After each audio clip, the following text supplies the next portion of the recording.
bahwa apa yang Bapak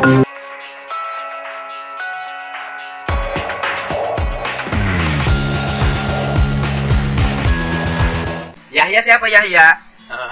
Ya teman dari mereka juga Teman siapa? ya terpidana sama tetangga Pasren. Oh, tetangga Pak Pasren, Pak RT Pasren. Kalau mereka nginep di rumah Pak RT nggak tahu ya? Paling dengan suara, emang hampir tiap malam minggu pasti mereka tidur di situ sih. Oh, Hampir tiap malam minggu tuh kalau biasanya anak-anak tuh tidur di situ gitu. Kalau Pak Pasren kemarin ngomong nggak pernah dibuka ya warga situ juga udah pada tahu gitu. Pak Pasren sama Kavi jujur aja, jujur tuh enak. Kalau bohong tuh kasihan, menderita. iya, mereka juga teman-teman kecil. Nggak tega lihatnya saya juga nggak. Kok kecil main, tahu-tahu itu baik. Saya juga yakin mereka nggak salah. Mau nyakitin orang aja nggak pernah. Pusat ya. Bunuh dan merkosa lagi. Dan Pak RT-nya masih kukuh sampai hari ini menyatakan bahwa anak-anak tidak tidur di rumah anaknya. Ya, Abdul Kahfi juga tidak tidur. Mereka bareng sama Pak Abdul Kahfi. Mereka tuh bareng-bareng. Bareng-bareng. Dan tidurnya sama Abdul Kahfi di situ. Di rumah anaknya Pak RT itu. Kamu tuh tetangganya. Di sisi tetangganya, ya teman mereka kecil juga. Oh. Namanya kan tega gitu, teman kecil sendiri kayak gituin. Dan waktu pulang makan mie masih di dalam kan, nggak keluar lagi kan? Di dalam. Tapi ngedenger mereka. Dengar pas kalau mereka kan kadang minjem gitar. Gitar-gitaran ya pakai aja. Gitu. Waktu itu pinjam gitar nggak? Tapi denger mereka gaduh di situ ya. Iya, main gitar. Main gitar. Di rumah Pak RT Pasren, di rumah anaknya itu. Iya. Main gitar. Main gitar. Berarti sekitar setengah 10 malam ya. Jam 10 lah ya. 10 main gitar di situ. Jadi waktu ada penangkapan kemudian tuduhan dia membunuh dan memperkosa, gimana perasaannya? Kaget, saya juga tahunya pas 2 hari setelah itu. Kebetulan saya kan masih pagi terus saya pulang. Kerja di mana emang? Di retail Pak. Oh, di retail. Pas itu ya tanya ke kakak, dikasih tahu sama kakak, itu teman-teman kamu tangkap polisi. Saya lari ke rumahnya Sudirman. Bener tak? Iya. Lo kenapa sih? Kasusnya apa? Ada yang bilang perkosa, ada pembunuhan, gak jelas kok bisa orang kayak gitu, ya diam aja kok, dia sampai segitunya. Ya kasihan orang nggak punya sampai jual rumah. Tapi waktu itu ketika orang jadi saksi segala macam, nggak berani. Nggak ada yang berani ya. Nggak pada mau ya, karena takut nanti malah dilibatkan. Nah sekarang kan semuanya sudah terbuka. Kapolri sudah berikan pernyataan, dia akan kirim kit masuk, ya kan? Kemudian kirim juga propam. Pelaporan di Mabes Polri sudah lengkap, ya kan? Dari pelaporan dugaan saksi palsu, sumpah palsu, kesaksian palsu Pak RT, Abdul Kahfi, dugaan kesaksian palsu, sumpah palsu di air dan salah prosedur dan salah penanganan yang dilakukan oleh Pak Rudiana, dan lengkap nih Barreskrim. Nah nanti kalau harus bersedia ya untuk memperkuat kesaksian kisah di PK, ya kan, peninjauan kembali kan, nanti sidang lagi, ini menyampaikan, melihat langsung, kan melihat. Kalau saya sih kalau jadi saksi kan hanya merangkai mengumpulkan, tidak terlibat dalam peristiwa itu, melihat langsung kan, berani diambil sumpah ketika saksi. Berani. Ya udah, mudah-mudahan nih keterangannya bisa ini, ya kan. Iya kasihan. Ada pesan buat Pak RT Pasren. Pak Pasren, jujur aja, kasihan mereka juga gitu. Dulunya ya sapa-sapaan, sekarang kok diem-dieman. Si Kapi juga kan masa temennya sebagai kecil, kok tega gitu lagi. Ya, jujur lebih baik ya. Jadi orang jujur tuh enak. Gak usah bohong terus. Ya kalau bohong tuh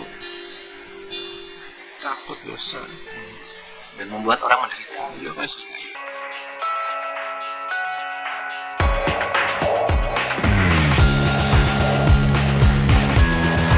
Heru, mulai geser dulu. Nah, terang. Heru di mana rumahnya? Rumahnya di depan seberang rumahnya anak-anak Pasren. Saya nanya nih, ini kan kesaksian nih, walaupun saksi berapapun jumlahnya tetap nilainya 1 dalam aspek hukum. Tapi kalau semua orang yang menyaksikan memperkuat keyakinan hakim, berani nggak jadi saksi di Bareskrim? Berani, Pak. Untuk menentang kesaksian Pak RT Pasren. Berani berhadapan dengan Pak RT Pasren? Berani, Pak. Di Bareskrim. Berani dikonfrontir dengan Abdul Kahfi. Abdul Kahfi ada nggak di situ? Ada, Pak. Dan saya juga pas jam 11 pulang. Nah, pas jam setengah 5 subuh, ibu saya kan bangun. Ntar dulu. Jam 11 masih di rumah Bu Nining apa di rumah Hadi? Di Bu Nining ya punya sih jam 11 kurang. Masih di situ terus saya pulang. Oh, jadi rumah Bu Nining sekitar jam 11-an. Kurang lah. Ya jam setengah 11 lah ya. Mereka kan geser ke rumah Hadi habis itu. Ya, itu karena saya Bu Niningnya marah itu ya. Jadi ya keluar dari rumah Bu Nining sekitar jam 11-an. Iya, mungkin. Kalau saya pulang jam 11 kurang lah. Oh, jam 11 kurang. Oke, setengah 11 keluar dari rumah Bu Nining kemana? Pulang saya Ke ke rumah. rumahnya yang dekat Pom ini itu. Ya. Habis dari pulang ke rumah terus Nah, tidur kan. Nah, nungguin ibu makan Indomie dulu nggak? Enggak. Saya tidur. Heeh. Jam setengah 5 pagi itu ibu saya ngebangunin saya kan baca subuh. Heeh. Nah, ibu saya itu nanya. Pertanyaan saya, ikut minum cil nggak? Enggak, Pak. Benar. Makanya demi Allah Pak enggak. Makanya saya di situ saya agak takut disuruh waktu, Pak. Karena saya mau nyebutkan jam 10 ke atas, nah sedangkan yang pada minum-minum kan menyebutkan jam 10 gitu. Nah, saya takut di situ, takut mengacaukan. Tapi seingat saya karena saya nggak minum, nggak apa. Jam 11 kurang saya di situ pulang. Intinya mau jam 10, mau jam 11, esensinya cuma satu. Mereka pada malam minggu itu tidak dalam posisi melempari Eki dan Vina di depan SMP 11. Mau di rumah Bu Nining jam 10, mau di rumah Pak Hadi jam 11, nggak ada di rumah Pak RT Pasren jam 12, nggak ada urusan. Yang penting mereka posisinya di dalam, bukan di depan SMP 11. Itu aja yang penting, urusan jam mah. Siapa yang ingat-ingat jam-jaman itu? Ya. Nah, setengah 5 dibangunin. Ya, ibu saya nanya ke saya, ngomong tuh, itu suara siapa sih? Dia pada bercanda-bercanda. Oh. Nah, sedangkan rumah saya kan dari jendela itu kelihatan pas banget. Jendela anaknya Partai Pasren itu. Jendela rumah saya sama depan rumahnya bapak saya kan seberang. Iya. Nah, itu kan tadi kan belum ada pom ini. Jam setengah 5 itu anak-anak masih rame. Masih pada bercandaan. Terus ibu saya ngomong, saya bangun kan ngomong, siapa sih? Ya, terus saya lihat kan tengok saya dari jendela. Ternyata anak-anak emang lagi pada di situ, ada nginep di rumah. Nginep. Cuman pagi-pagi udah pada bangun. Udah pada bangun. Setengah 5. Sampai saya merokok kan nongkrong di jendela. Sampai jam 6 juga masih ada di situ. Masih ada di situ. Pak RT, tapi tolonglah jujur, saya sama ibu saya saksi mata ngelihat bahwa anak-anak itu tidur di rumah anak Pak RT.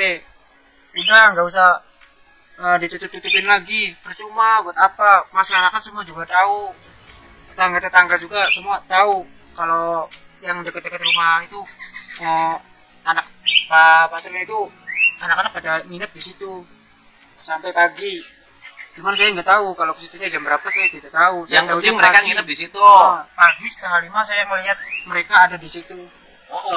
Tapi tolonglah kalian tuh temen dari kecil. Kamu dari kecil kamu main bareng apa bareng, dan ingat di situ ada saudara kamu loh. Siapa saudara kamu? Supri, Pak. Supri. Itu masih satu saudara, Pak. Kok bisa kamu tega gitu sama keluarga kamu tega? Itu saudara kamu sendiri. Kamu jeblosin di penjara dengan kamu bohong. Kamu maksudnya kayak gitu apa gitu? Kamu ingat itu saudara kamu, teman kecil kamu itu, tapi jujur udah. Kasihan teman-teman kita. Orang nggak punya salah, kamu jeblosin ke penjara.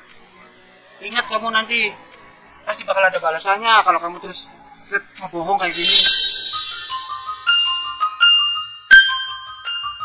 Iya, ini adalah pengakuan jujur dari mereka ya, dan mereka ini nggak main-main ya. Nanti kesaksiannya akan menjadi kesaksian yang disampaikan di Bareskrim Mabes Polri. Jadi kalau Pak RT Pasren berkata bahwa apa yang disampaikan ke penyidik di depan hakim adalah perkataan yang benar, maka kebenarannya nanti kita uji di Bareskrim. Pasti para penyidik mempertemukan siapa yang jujur, siapa yang bohong.